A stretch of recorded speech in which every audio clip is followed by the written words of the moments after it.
Hi kids, it's Dawn here with another story for you. Today we are going to read the book, The Berenstain Bears Happy Halloween by Stan and Jan Berenstain. Now, I'm kind of excited about this one because, first of all, it's close to Halloween, so I'm very excited about this time of year. This is my absolute favorite holiday. And there are actually 3 stories in this one book. So let's get started.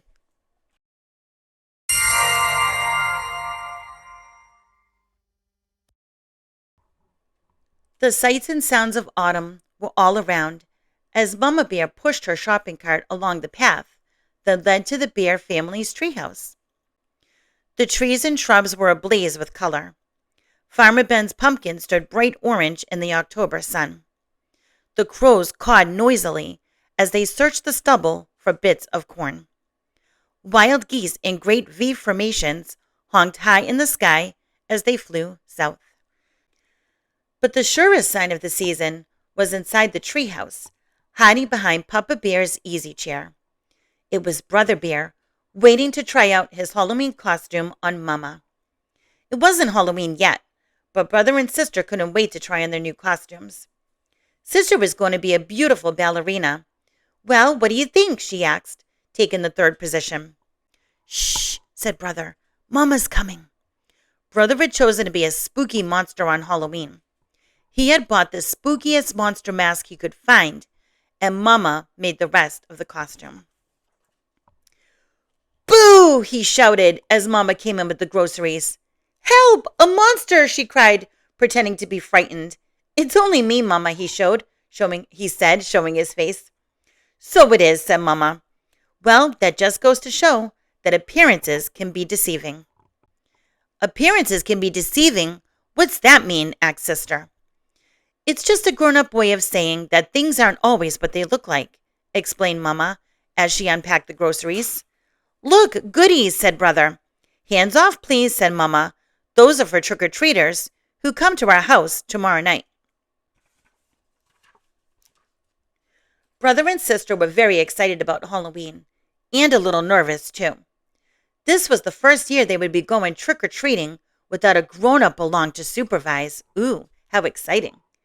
"I'm not so sure I like the idea of them going by themselves," said Papa, as he carved the pumpkin he got from Farmer Ben. "It's pretty spooky out there," he added, making a scary face at the cubs. "Now, Papa," said Mama, "if Brother and Sister want to accept the challenge of going out on their own, I think we should encourage them. But remember," she continued, turning to the cubs, "there'll be strict rules. You'll stay in your own neighborhood, and you won't eat any of the treats until you're back home. Besides," said Brother, "we won't really be by ourselves. We made a trick-or-treat day with Cousin Freddie, Lizzie Bruin, and Queenie McBear." "There," said Papa, putting the finishing touches on the jack-o'-lantern. Then he lit a candle inside it and turned out all the lights. It was pretty scary. The next day, Brother and Sister began planning the trick-or-treat route they would follow that night. Brother got a pencil and paper and made a map of the neighborhood. That way, he explained, they wouldn't miss anybody. "Let's see now," he said. "We'll stop at our houses first. Ours, Freddie's, Lizzie's, and Queenie's. Then we'll do Farmer Ben's, and our sitters, Mrs. Grizzle." "Mrs. Grizzle, for sure," agreed Sister. "She usually makes special Halloween cookies. And Teacher Jane, she gives out good stuff." "How about Dr. Grizzly?" asked Brother. "She's into health snacks." "I think so. Just to be polite," said Sis. "Gramps and Gran, of course. Of course." "I'll tell you one place we are going to miss," said Brother, folding his map. "What place is that?" asked Sister. "That one," he answered, pointing out the window at the home of old Miss McGriz. It was a spooky, twisted old treehouse in a thicket at the end of Crooked Lane. "We're definitely not going there," he added with a shiver. "Why ever not?" asked Mummer, who was listening. "Why not?" said the cubs. "Because she's a witch. That's why not." "What utter nonsense," protested Mama. "True, Miss McGriz is old and bent and rather forbidding looking, but I can assure you she's a perfectly nice person." But the cubs didn't believe her. Not for a minute. They knew better. Everybody knew better. No doubt about it, Miss McGriz was a witch for sure. Just after dark, a pirate, a skeleton, and the wicked queen from Snow White came for brother and sister. They were Freddie, Lizzie, and Queenie, of course, and together they ventured out into the darkness with their trick-or-treat bags.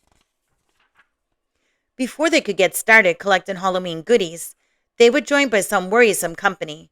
Too Tall Grizzly and his gang out for mischief. Too Tall didn't waste any time trying to get brother, sister, and their friends to go along with him and his gang. "Come on, we'll show you goody-goodies how to have some real Halloween fun," he said, pulling brother along with him. "What sort of fun?" asked brother warily. "Oh, you might say we're going to put the trick back in trick-or-treat," he said, chuckling. It was so dark that brother and the others didn't notice where they were headed. "Hey," said sister, "that is Crooked Lane." "That's right," said Too Tall. "We're going to play a few tricks on old Witch McGriz." "What sort of tricks?" asked brother. Her gnarled-twisted old treehouse loomed ahead. "First," whispered Too Tall, taking a roll of toilet paper from his jacket, "we'll decorate her house with a little of this. Then maybe we'll tie a few knots in her clothesline. Then smear some honey on her broomstick so she'll stick to it when she tries to fly." Boy, he's mean, huh?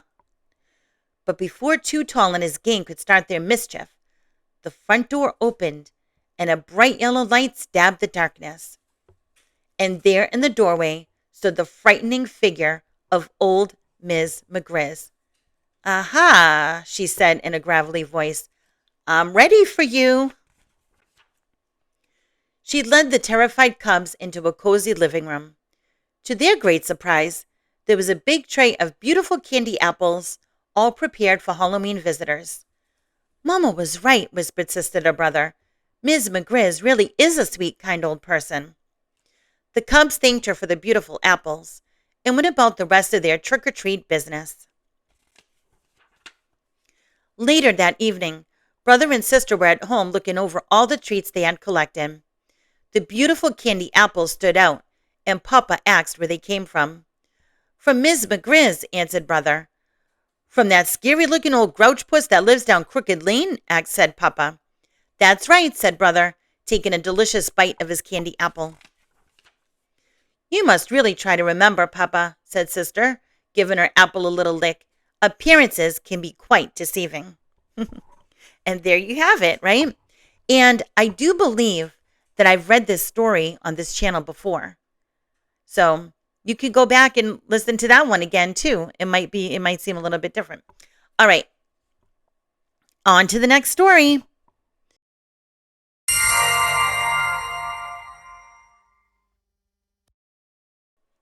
"Look out for Papa," said Brother Bear as the Bear Scouts tiptoed down the stair. "We won't need Pa," Sister Bear said. "Not this trip," agreed Cousin Fred. "I see you Scouts are on your way into Great Spooky Forest for an overnight stay." "Pa, I hope you'll excuse us," said Brother Bear, "but this is a trip we'd rather not share." "It's also a trip I'd rather not share. Me sleep with spooks? Not on a dare." "Spooks?" gasped the Scouts, not a little afraid. "Spooks of all kinds, a nightly parade. And boss of them all, the ghost of the wood. Call off the trip, Scouts. I really and truly think you should." "Nonsense," said Mama, who overheard. "Spooks indeed, not another word. Your Papa's just trying to give you a scare, so be off with you, Scouts," smiled wise Mama Bear. So the Scouts waved goodbye to Mama Bear. Pa sneaked around and climbed the stair. Then up to the attic to the old rag box. "What's Papa up to?" the sly old fox. Sly Papa cut 3 holes in a sheet and turned himself into a ghost with bare feet. Leader Jane met the Scouts at the edge of the wood. "No, Papa?" she asked. "That's very good. Papa gave us a bit of a fright. He said there are spooks and they come out at night." Spooks? That's nonsense. Now let me explain. There are no such things, said Scout Leader Jane. So the scouts went to work setting up camp, raising the tent, filling the lamp, building the fire, getting it lit. Jane took time to explore a bit. She collected some leaves. She studied some seeds. That's when she heard a voice in the weeds. Chuckling and talking to himself in there was, you guessed it, Papa Q Bear. This trick will be fun, Papa Bear said as he pulled the sheet over his head. Said Jane as she tiptoed away. This is a game that two can play. Do you think she knows it's Papa Bear? Then using twigs and leaves as a base, she started to make what looked like a face. The scouts told stories in the firelight. Then they all bedded down for the night. Ooh! They heard it just as they started to doze. It frightened those scouts from their heads to their toes. Ooh! I am the ghost of the forest. They ran to Jane's tent, but Jane wasn't there. What shall we do? Cried Sister Bear. Then a spookier spook came into sight and gave the first ghost a terrible fright. Ooh! I am the ghost of the forest. And who did Spook 2 turn out to be? Leader Jane, of course. That's when they saw Spook number 3. Ooh! Ooh! Now who could that be? As the campers and Pa shivered and shook, Sis opened an eye and took a good look. She saw something strange. A yellow hat on a pumpkin head, Pa's red pajamas, and a polka dot dress that looked exactly like Mama's. Just having fun. The voice, it was Mama's. Then her head poked out of Papa's pajamas. Teaching Papa a lesson like this was just too good a chance to miss. It's a double ghost lesson, said Jane with a grin. There are no such things. There never have been. But just as sure as night follows day, it's fun to be scared of them anyway. That was cool. I like that one. So here's the last story of the book.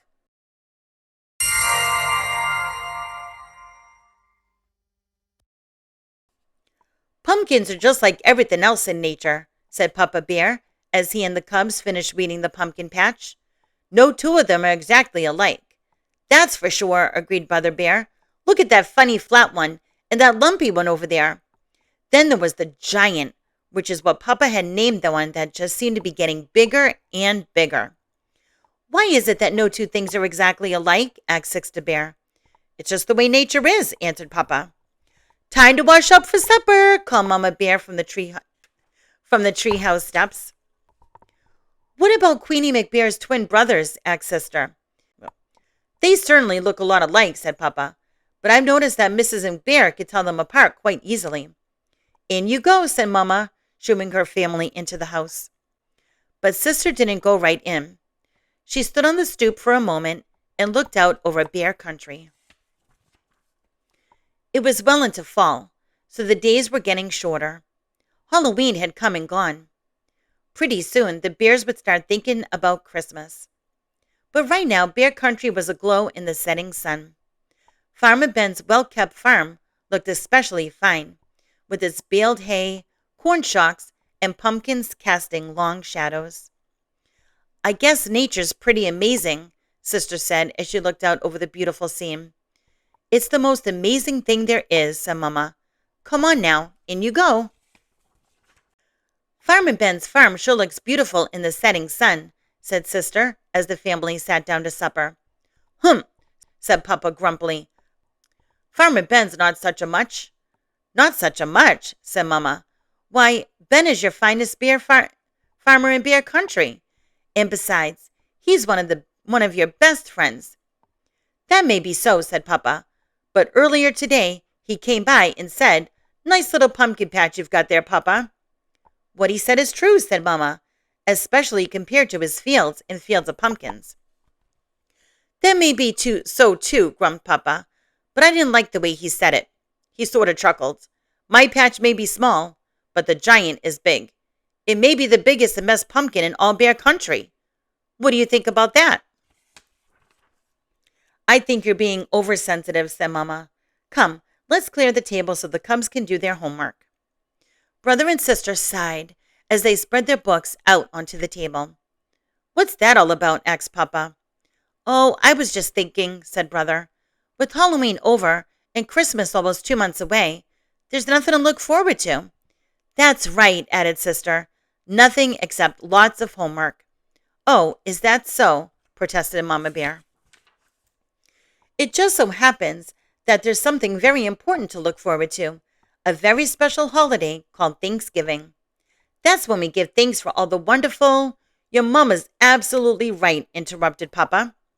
He pointed to a notice in the evening paper. It said, Don't forget this year's Thanksgiving festival. Entry blinks for the big pumpkin contest available at City Hall.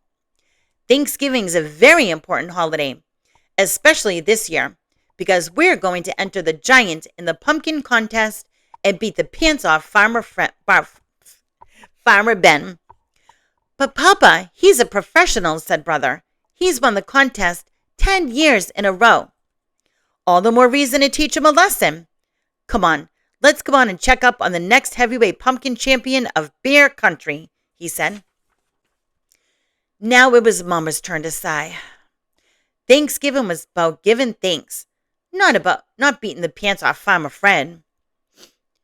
Isn't it a beauty, Papa said, after they admired the giant. Across the road they could see a field of Ben's pumpkins. There were lots of fine ones, but none that could be measured up to the giant. There's homework to be done, called Mama Bear from the house. As they left, the cubs asked Papa, Aren't you coming in? Nope, he said. I'm going to stay out here a little while and watch the giant grow. And grow it did. It grew bigger, rounder, and oranger every day. When Papa and the cubs went to City Hall to get an entry blank for the contest, they saw the place where the winning pumpkin would go on display. We can't lose, said Papa. In their mind's eye, they could see their pumpkin in the place of honor. Mama tried to remind them what Thanksgiving was really about. But every time she did, Papa would interrupt. You'll have to excuse me, my dear, he said. It's time to water the giant. He not only watered it on a regular schedule and gave it special plant food, he also covered it with a blanket at night and tucked it in against the cold. One afternoon, the cubs got off the school bus with something important to tell Papa, but they were stopped in their tracks by what they saw. He was talking to the giant. Mama explained that Papa had bought a book from the swindler Ralphish Ralph about how to encourage your plants to grow by talking to them. Well, said Brother, I don't suppose it could do him any harm. It sure could harm his reputation, said Sister, if anybody saw him talking to a pumpkin. Papa, Brother said, a cub at school told me he went on a class trip to Ben's farm and saw some pretty big pumpkins, especially one really big one that Ben calls the monster. We've got to get a look at it, said Papa. Uh-oh. That evening, Papa and the cubs climbed through the fence into Farmer Ben's field. They saw some good-sized pumpkins, but none to match the giant's. Maybe it's behind the barn, whispered Papa. Suddenly, a light shone on them, and they heard Ben shout, Prowlers in the pumpkin field! Give me my pitchfork! They got out of there so fast, Papa tore his overalls climbing through the fence. What have you been up to? Asked Mama Bear when they got home. Nothing much, said Papa. Just strolling in the moonlight. The weekend before Thanksgiving arrived, and it was time for the big festival. The Bear family got there just in time. The pumpkin judging was about to begin. There were many fine pumpkins in the contest, but Papa was sure that none could measure up to the giant's until he saw the monster. It was at least as big and round as orange as his pumpkin, and maybe, just maybe, a little bigger, rounder, and oranger. Uh-oh. The bears waited nervously while the judges studied, measured, and weighed, and then studied, measured, and weighed some more. Finally, they made their announcement. The first prize winner and still champion. Of course, that meant Farmer Ben had won. It was close. It turned out that Ben's monster was just a little bigger, rounder, and oranger than Papa's giant. But that wasn't the worst of it. The giant didn't even come in second. A beautiful pumpkin grown by Ms. McGriz won second prize. The giant came in third. Papa and the cubs were crushed and very quiet as they pushed their third prize winner home. It wasn't until they reached the crest of a hill that overlooked Bear Country that Mama decided to have her say, I know you're disappointed, but third prize is nothing to be ashamed of. Besides, Thanksgiving isn't about contests and prizes. It's about giving thanks. And it seems to me that we have a lot to be thankful for. Perhaps it was Mama's lecture, or maybe it was how beautiful Bear Country looked in the sunset's rosy glow. But whatever the reason, Papa and the cubs began to understand what Mama was talking about.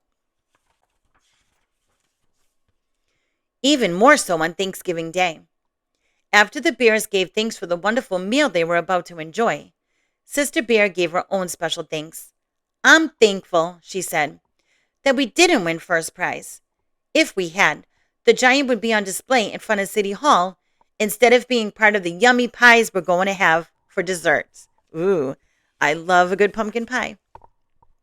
As the laughter faded and the bears thought about the blessings of family, home, friends, and neighbors, they knew deep in their hearts that there was no question about it. Indeed, they did have a great deal to be thankful for. All right, the end. And that, my friends, was 3 Halloween stories from the Berenstain Bears. And I really hope you enjoyed them. And I really hope that you have a great Halloween and be safe out there. Take the tip from the Mama and Papa Bear. Don't eat any candy until you get home, until after your mom and dad or your guardian check them, right? Have fun, be safe. And after Halloween's done, we do have Thanksgiving to look forward to. All right, everyone. Happy Halloween and happy reading.